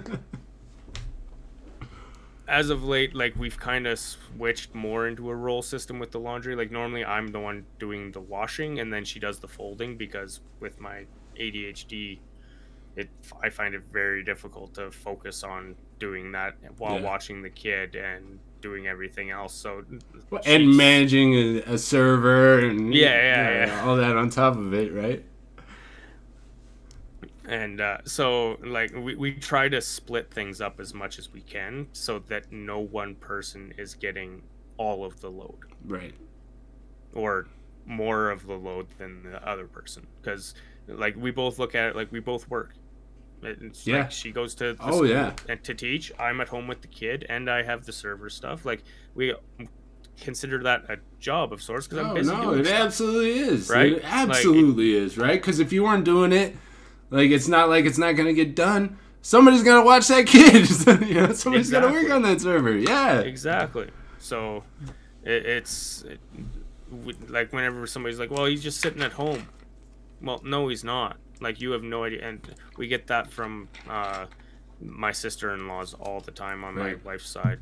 They're constantly like, oh, well, he's just sitting at home. Like, why can't he do that? And she's like, well, because he actually works more than I do. Right. Like, right. And he doesn't get days off like I do. Like, right. I love that you guys think about that, because it wasn't so much my wife. It was more myself. I really struggled with that, being a stay-at-home dad. Like, the thinking or appreciating my own value in this situation. I struggled with it. And I struggle with that in a lot of areas. I think it's very common for neurodivergent people. Yeah. But yeah, like that was definitely something I absolutely struggled with. Yeah, keeping a child alive is hard work. Yeah, absolutely. Yeah, Like, it is. it's a job. Like totally. Especially when some days you want to. Right. And that's the other thing, right? Like trying to parent while you have emotional regulation problems. Right? It's not easy. It's and then a vicious cycle some days. right, because then that follows that is guilt and shame, right? And that leads more to more internalized self-worth problems that cycles back into outbursts towards your children. It can be. And my vicious. daughter is also like, this is part of the reason why we are getting the autism diagnosis. She is extremely sensitive to sounds. Especially certain pitch sounds. Oh. And when she starts screeching, like she screeches so badly that the server actually nicknamed her Mariah, because she can hit the high notes like Mariah Carey. Like, and she just sits there and holds them, and it's like, holy shit, child! How is that coming out of that 2-foot person? Like, Right. But that really sets off my auditory stuff. It's actually the reason why I went with these noise canceling. It was to try to offset that some. For sure. And absolutely. So, but before that, when she would do that, it would set me off, and then I would start getting vocal and start going right back at her, like snapping, right, but not like hitting her or anything, just yelling at her, and then it would overload her, and then she'd scream at me, and then it would overload me, so I'd scream at her. It was just a vicious cycle, and it would just continue. Like, and when you get into that cycle, like, it's hard to break out of that, and not, and because you still have to watch the kid. You can't just walk away from the kid. Like, right, exactly, yeah, and it takes a lot out of you, right? No, it does. Like, it's exhausting. For sure. It's. So, all right, I got to ask you a time blindness question if we're talking about parenting. Because you just posted that video yesterday, and so I'm sure you're feeling a little bit of this, but for those of you who don't know, on TikTok, Shoost posted a video of his daughter being just born and being itty-bitty tiny what photos yesterday right around. And so there was this big growth, and I always think about time blindness with my own kids, because it's just like, boom, they're older. Like, boom, they're older. My wife will send me a picture, and it's like, oh my God, that was like 2 years ago. What happened? So how do you kind of take that in as a parent and try to like appreciate your child in the moment, or just kind of appreciate parenting in the moment? Honestly, from how we started and the low chance that we got every day, no matter how bad of a day it is, at the end of the day, it always feels like a blessing, because I always look back to where we started from.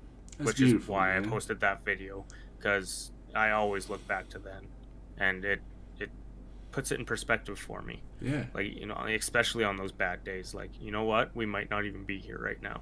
Right. Like, it could have gone much worse. Like, my wife might not be here right now. Like, I almost lost both of them that day. Right. Like, because my wife was very heavily medded up. Like, she doesn't remember anything from that whole experience. Right. Because she was so heavily medicated. So it was like, and that was another thing that kind of drove me nuts too. Sorry to circle back to that. But no, that's what we do. It's when right after we went through that, everybody would be like messaging her and saying, oh, how are you doing? That must have been so rough for you. Like, how are you doing? Not once asking about me. Right. Like, not even keeping asking, thinking that I'm the one that had to, like, oh, well, that was so rough for her. You think so? She was medded up and she doesn't remember it. I was sober and sat there and watched it the whole time. I was running the machines that the nurses used to keep track for blood pressure when they weren't there, because I was there enough to learn how to use those machines, and the nurses told me that I could. That way they could still keep up with things, Right. like because we had to keep a very close eye on her. So if they had an emergency or something, that they knew that I knew what I was doing competently enough to be able to run those machines to keep track of her blood pressure, her heart rate, her to make sure that the baby monitor was on at the right spot, and how to adjust the frequency on that machine. Like, I mean, I was basically an honorary nurse at that point. Like, Right. and but Well, nobody yeah, took that into that's the account. thing. Exactly, right? Like you were there to like you lived this too, Shoes. Yeah, Like yeah, I and just hate that's what that my wife there's is nobody to constantly talk to telling people. about. Right. Right. And like she's like, I'm fine. Like, when it comes to that part of it, I don't have my PTSD from that. Right. It's from staying in the hospital for so long afterwards. Right. But she said his started well before that, because Right. I was drugged up. I don't Well, that's remember traumatic, 90% of bro. it. Like that's Yeah. trauma. Like you That just described and like a horrifying story, right? yeah. That gave me tons of anxiety as you're telling it. I can only imagine, and I just that's trauma, bro. Like you get it, like Yeah. you know, but that's Oh yeah. other people need to know, Yeah. like that's it doesn't just impact the child and the mother, right? Like we also have feelings too, and Yep. it's totally okay to ask a father how they're doing after something like that, right? And to expect them not to be okay after something like that, right? Like that's even more important Yep. because it's not easy just to become a father in this world, but to have to go through the trauma like that. Shoot, brother, I hear you, I feel you, dude. I'm sorry you had to go through that, and I hope you can find somebody who can It actually help you, walk through those emotions, because I'm sure going through that has not been easy.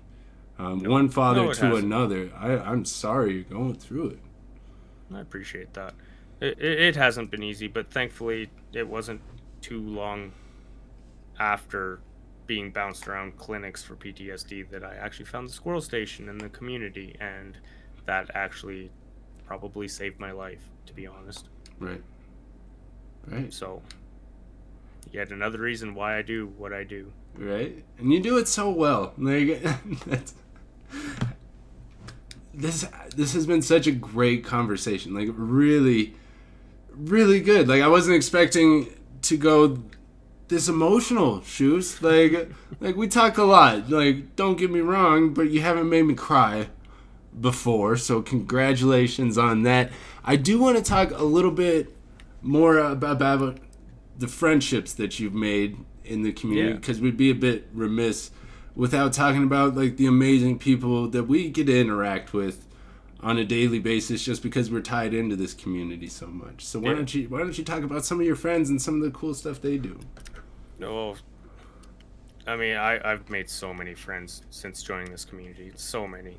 Like we could be here for 2 hours for Right. me listing off all the Right. people. Like, Yeah, just going name by name even and the take newer a long ones. time. Yeah, Right. it's I really cannot express how much I love this community and how much this community means to me. Like I've made some of the absolute closest friendships I've ever had in my life because of this community. And yeah, I'm just honestly, I'm so like the love I have is so overwhelming. It makes me lose words when I try to talk about it. It really does. Yeah. Like it's yeah, I just can't describe It's it. a, Like it's just so surreal. right. Like That's exactly what I was gonna say. Like thinking back, like for me, like the level of gratefulness that I feel. Like I feel like indebted almost to this community, and that's why I do this. Is because how could I not? How could I not help this community that's helped me so much? How exactly. could you And not give back when they're given so much? Right? right. And I know you understand that. That's, Yeah, and I was gonna say I've said the exact same thing to not only Spaz but other people as well. Like they're people have asked me like, why do you do so much? Well, because in the grand scheme of things, what I do is nothing compared to what the community has done for me. right. Right. Like Oh, I that. feel the That's like same exact like way. how like when like even with you when you asked me earlier, like how do you do it all? Well, I do because to me, like I wouldn't have any of this, any of my real life family, any of the friends I've made, any of the family I've made through this community if it wasn't for them. So to me, it's not work. Right. It's not. Like Right. it doesn't drain me. It doesn't. I feel the Like same. I totally get it. It's almost like an act of love, right? A labor of yeah, love. it's 100%. It's a It's labor of love. It's how it's it, been right from the start. right. And honestly, like when I think like how I express myself for like the people I love is the exact same way. In real life as it is like what we just described, where I sacrifice my time, right? And that's like the greatest sacrifice I can do for somebody I care Yeah. about is give I them mean, I as lose so much much of it. focus as I possibly can directed at them is the best gift I possibly can give, Yeah. right? Because it takes a lot out of me to do it. And I never realized how much until I was actually diagnosed and understood what was going on. But it takes a lot for me to give somebody my complete attention, to offer my time to help with projects and stuff. So when I do that, like that is my way of being like, hey, I love you, I care about you, I'm sacrificing any kind of concentration and focus, time, attention I have on you because I love this relationship. I love, Yeah. whatever, And so I approach TikToks the very same way. I'm doing this because I care. Here's my time. Here's my thoughts. Here's me as much as I can because it can help, one, and because that's how I can give. And I do that. And I think it's so interesting that you brought it up because I always think back. And that's really kind of how I express myself is with my time and energy and focus. And when I got diagnosed with ADHD, I was like, oh, that makes sense, right? Yeah. Oh, the first time I ever said that was actually at Bropocalypse, when we had the 5 guys get together and meet up in Red Deer there. Real quick, there's going to be a few people who have no idea what you're talking about. So a little bit of backstory on that. So there's ADHD everything, ADHD Silverback, J13, myself, and Mad Moose were the Bropocalypse because shit just goes sideways whenever we're together. Right. So we decided to have a Bropocalypse. So we all met up in Red Deer where ADHD everything is, and we spent a weekend together, and it was absolutely amazing. And I think it was the first night, Moose comes up to me and he's like, how do you do all of this? Like, why? And that's when I told him, because I wouldn't have my marriage if it wasn't for this. Right. I wouldn't have my life if it wasn't for this. Right. Like, that's the simple and an explanation. At the end of the day, right? I wouldn't have had my daughter because my wife would have got her if she left me because I can't work. Right. So, well, I mean, I can. I just can't make good enough money to support a kid full time. So, and I said to him those exact words, like, in the grand scheme of things, what I do is a grain of salt compared to what this community has done for me. And I ever since then, I've stick by that because it's 100% absolutely. True. Totally. I completely understand. I feel like that's the great thing about this community is there's so many people who feel the same way. Right. And that's kind of how it makes it function so well. Is we do a lot of, I don't know if it's all entirely healthy, but we do a lot of self-sacrificing in this community. But because we can see the bigger picture and we're building things and connecting things and learning about each other and ourselves, and I think it's really awesome the way that our community is kind of structured outside of like TikTok itself, right? Because I think of like TikTok as like the landing point for neurodivergent everything, but that's not quite the case, right? Like there was other places before TikTok. There'll be other places after TikTok, right? Yeah. And so that's one thing I love about Discord specifically is it's not, you don't have to make videos to engage with people, right? You don't have to, Yeah. have your face out there to be a part of the community, interact. And you can obviously comment and stuff on TikTok, but one thing about the community in Discord is you can kind of pick and choose where to relate, how to relate, but you get to relate your way still, if that makes sense. Like, it's easier to connect to a one-on-one there. For me, talking on TikTok's great, but it's one person to thousands, and it doesn't work the other way, right? Like, people trying to talk to me on TikTok just doesn't work. So No. when I get into Discord, and that's one thing I love about the community that you built, is I can choose to, when I'm involved, and as soon as I pop back in, everybody's like, "Hey, how's it going?" Right? Like, I never left. But I also don't have to, get in front of the camera. I don't have to try to make things look pretty or think about what I'm saying. I just, it's just kind of like you run into somebody when you're, walking down the street. And you're just like, "Hey, how's it going?" You can check in just like that, or you can be totally invested, involved, and work your way up the Discord ladder into manager in 6 months. You know what I mean? You get to kind of pick the level of engagement, where TikTok, one, you don't. You either have to like shoot videos all the time, or people forget about you. And so being able to be tied into a community, I really recommend it. And this is more a shout out for your server, because you're doing amazing things, but to let other people know that there's an awesome community of neurodivergent people on Discord. So I highly encourage everybody who's watching on Twitch and anybody who's watching on my TikToks or Instagrams, Facebooks, to find a neurodivergent community on Discord, because it is a lot more inclusive, and there's a lot more inclusive bots and ways to interact with people. So yeah, go find a Discord, because I guarantee you can find something you like. It's a little overwhelming at first. Shoost mentioned it. I mentioned it. Going into those servers, there's a lot going on. But I guarantee you'll find a lot more resources, a lot more information, a lot more compassionate people, and just a lot more people in general who are willing to share, because they don't have to get in front of a camera and risk, being by millions of people every time they post a video. It's a little bit more protected, a little bit more comfortable. So I just really want to encourage people to at least go check it out.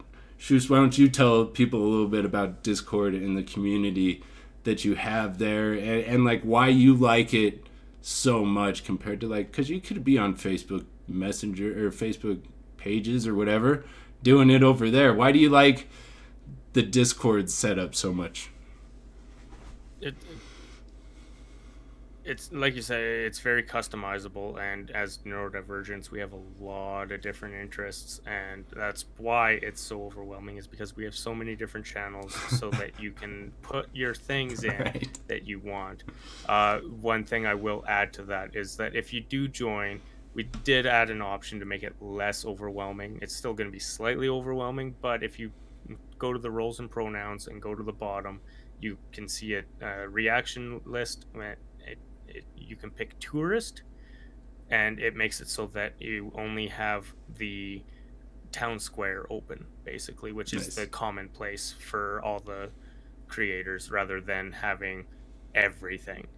And it makes it a lot less overwhelming to first join. Right.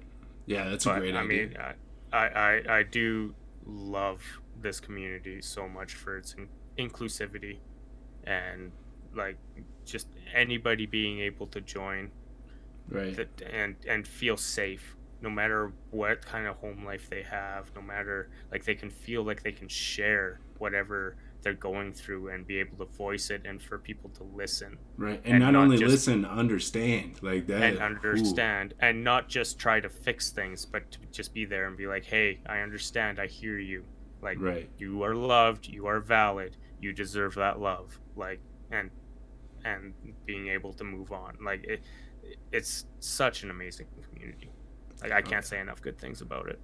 Right. Yeah. I'm total same way. Like I fangirl about the people in our community still, and not because like follower numbers or anything. I don't care about that. Like I fangirl over like the people who talk about the things I like talking about. You know, have Yeah, you ever yeah. watched a live on TikTok and you're like, oh, I want to talk to this person, like, and then you get to talk to them, you're like, oh my god, that was so cool. You know what I mean? Like that's my kind. I feel like it's like I don't even want to call it fangirling, but I just like people, right? And so like when I get on I mean, TikTok, like Twan, it's a form of dopamine right, chasing. right, It like, really is. oh yeah. Yeah. That's when I first started following Twan. Like for those of you who don't know, Warped Legacy on TikTok. We're friends now, but like he wasn't like this massive creator, right? But like he was just a guy talking about stuff I wanted to talk about, right? And he had like a small number. He's at like over 100,000 now, which congratulations, Twan. But for me and him, like we just started talking when we were both pretty small. But I was still the biggest fan of his, and there's way bigger creators that I just don't care about. But it's that personality. I was so excited to talk to somebody who had that personality style. That was what I got excited about, which I think is interesting because I wasn't like I don't get caught up in numbers, but being able to talk to people with similar personalities to me, or like similar thought processes is really what it is. Really excites me, right? And it's not something I've been around before. So just having that level of comfort inside the community is something that I think every neurodivergent person should have the opportunity to embrace. Because if you're neurodivergent and you haven't been able to sit down with another neurodivergent person like Shoost and I have done these last 2 hours and sit down and just have a conversation just the way we did, I feel like you've been robbed of a terrific experience, not only to meet an awesome neurodivergent person, but to understand your own brain a little bit, right? Because as we've sat and talked, I feel like I've learned a lot about myself and how I view things, and my perspective has changed and shifted because of this conversation, Shoost. I want to thank you for that. I love it when that happens. Of course. Like, I don't know about you, but I think like this is a lot of fun. And before I wrap this up, do you have anything you want to say to the world in general? Like, we actually have a lot of people watching this one because you're popular as shit. Like, let's not lie. Like, your fans are in the section. Look, It's because I'm on it. it's a little embarrassing. I'm not gonna lie. Like, look at all these people trying to get your attention. I'm glad I only have your focus. Look at that. Look, they want it. They want it. Look, Spaz is literally, for those of you who aren't watching the chat, Spaz is literally asking Shoost for server help right now in the section. No, I'm just joking. But real quick, why don't you give some parting words of wisdom or just a exit thought, anything you have top of mind before we head on out?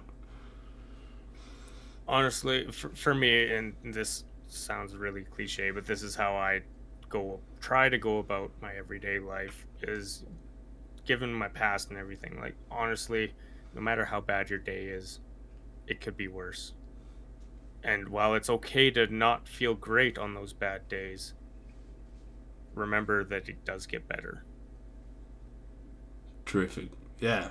Oh, wonderful message. And so many people need to hear that. I know I've been needing to hear that several times in my life. So thank you for sharing that. Thank you for sharing your journey, Shoost. Thank you for sharing your story and your emotions and your thoughts. Like, very, very cool. I loved this episode. I feel like I got to learn a lot about you too, and you're one of my awesome friends on here. So like, win-win, two birds, one stone type scenario here. Like, we're growing together, getting to know each other, and we're just gonna keep building this relationship. For everybody at home and in the chat, thank you for following. This was awesome. You can check the replay on YouTube. I'll have that posted later tonight, and you can always check me out next week. For those of you who didn't catch my show Monday night, I do have a new show with a few friends, Gwen and Adam, who I do D&D with. We just do a variety show, just kind of random shit. Last Monday we did icebreaker questions for a couple hours, like awkward icebreaker questions, which was a lot of fun watching ADHD people try to come up with shit top of mind. Like, almost impossible, but we made it through. I'm not sure what we're going to do this week. We have ADHD, so we're just going to leave it until we panic and pick something. So keep that in mind. And then I just bought some video games, so I'm going to try to stream probably like on a weekend or something, because I don't want to get wrapped up in video games.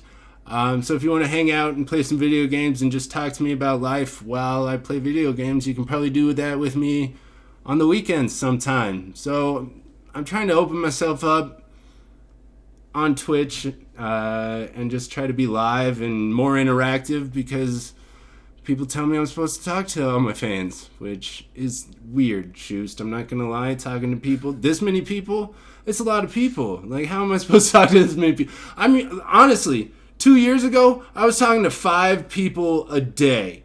5. Right. All right, people? And now I'm talking to like 500 a day, so cut me some slack, all right? Again, I'm Spencer. This is Shoost. Thanks for joining. We'll see you next week. Catch you on all of our social medias. I love you. Keep being awesome.